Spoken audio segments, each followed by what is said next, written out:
Hello বন্ধুরা, তো রীতিমতো আবার একটা ভিডিও নিয়ে চলে আসলাম। তো যদিও অনেকদিন পরে ভিডিও দিচ্ছি কারণ একটু কাজে ব্যস্ত ছিলাম। তো গাইস, আজকের সকালের ভিউটা একবার দেখো, জাস্ট অসাধারণ।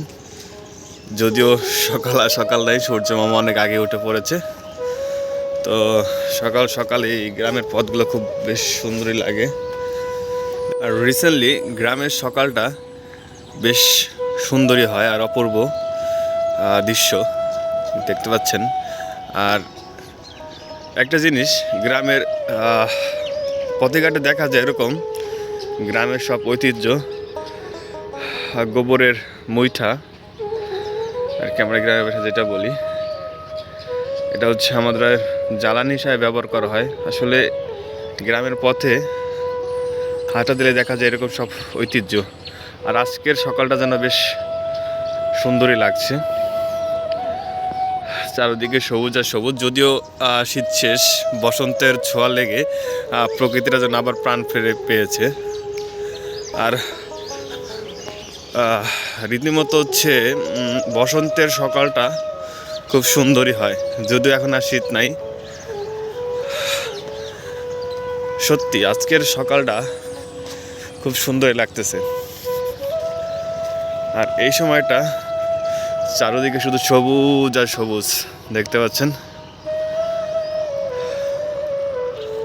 এই হলো গ্রামের ন্যাচারাল ভিউ। আর যদি একটা জিনিস আপনাদের দেখাই, তো কিছুদিন আগে আমি বলেছিলাম যে আমাদের এই 1 একর জমিতে হচ্ছে ধনে পাতা চাষ করা হয়েছে, যেটা আমাদের গ্রামের কথায় সজের পাতা বলা হয়। আর রিসেন্টলি সজ। তো আমি আজকে এখানে এসে কিছুটা অবাক হলাম যে কিছুদিন আগে এগুলো ছোট ছোট দেখছিলাম। তো সময়ের বিবর্তন এগুলো হচ্ছে বড় হয়ে গেছে। কিছুদিনের ভিতর দেখতে পাচ্ছেন শুধু ফুল দেখা যাচ্ছে। আর এই যে সজের যে ঘ্রাণটা, আসলে এই গ্রামে হচ্ছে নানা ধরনের হচ্ছে ফসলের ঘ্রাণ পাওয়া যায়। আর এরকম সুন্দর মনোরম পরিবেশটা আসলে একমাত্র গ্রামের পাওয়া সম্ভব। ঘ্রাণে শান্তি, এরকম সোনালী ফসলের ঘ্রাণ কৃষকের খুবই ভালো লাগে। দেখতে পাচ্ছেন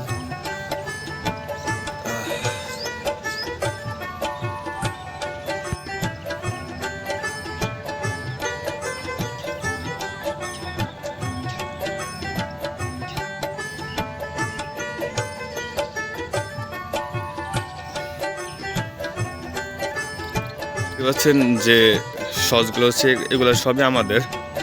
যদিও হচ্ছে আগে এখানে ধান চাষ করা হতো, তো ধান এখানে ততটা ভালো হয় না, যে কারণে হচ্ছে এবার আমরা সস লাগাইছি। দেখি এবছর কীরকম হয়। যদি দেখা যাচ্ছে যে সজের ফলনটা ভালো হয়, তাহলে আমরা প্রতি বছর এখানে সজই লাগাবো। আর একটা জমিতে অনেক ধরনের ফসল উৎপাদন করে দেখতে হয় যে কোন ফসলটা রিসেন্টলি ভালো হয়।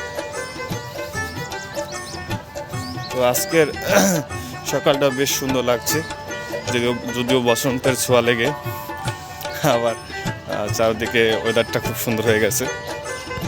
আসলে গাইস, একটা বিষয় শুনে খুবই অবাক হবেন যে এরকম গ্রামীণ পরিবেশে ফসলের ক্ষেতের ভিতরে বসে থাকতে কিন্তু বেশ ভালোই লাগে। আর সজের কি ঘ্রাণ! আসলে এই গ্রাম বাংলায় যখন যে ফসল উঠে, তার এই স্মেলটা বেশ আমাদের ভালোই লাগে। সারা বছর কষ্ট করে এরকম সোনালি ফসল ফলানো বেশ একটা আনন্দের বিষয়। তো রীতিমতো অনেকদিন পরে আমি একটা ভিডিও নিয়ে চলে আসলাম। তো যদিও বিগত কয়েকদিন ভিডিও দেয়নি, তার কারণ হচ্ছে একটু কাজে বিজি ছিলাম। যেহেতু আমি আগে বলছিলাম যে আমাদের এখানে ধান লাগানো শুরু হয়েছে। তো আমাদের নিজেদেরও বেশ কয়েক একর জমি আছে, এগুলো হচ্ছে নিজেদের লাগাতে হয়, চাষ করতে হয়। এই কারণে হচ্ছে আমি একটু ব্যস্ত ছিলাম। জানি না আমার ভিডিও কেমন হয়, অবশ্যই আপনারা কমেন্টে জানাবেন যদি আমি গ্রামের ভিডিওটা বেশি দিয়ে থাকি।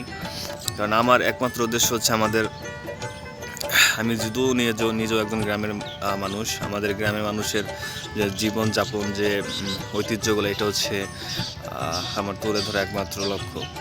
তো এই প্রতিশ্রুতি নিয়ে আমি আসে ভিডিও করা। তো এটা আমার খুবই ভালো লাগে। তো এরকম নিত্য নতুন গ্রামের ভিডিও যদি আপনাদের ভালো লেগে থাকে তাহলে আমাদের অবশ্যই আমাদের চ্যানেলটি সাবস্ক্রাইব করে আমাদের পাশে থাকবেন। ধন্যবাদ।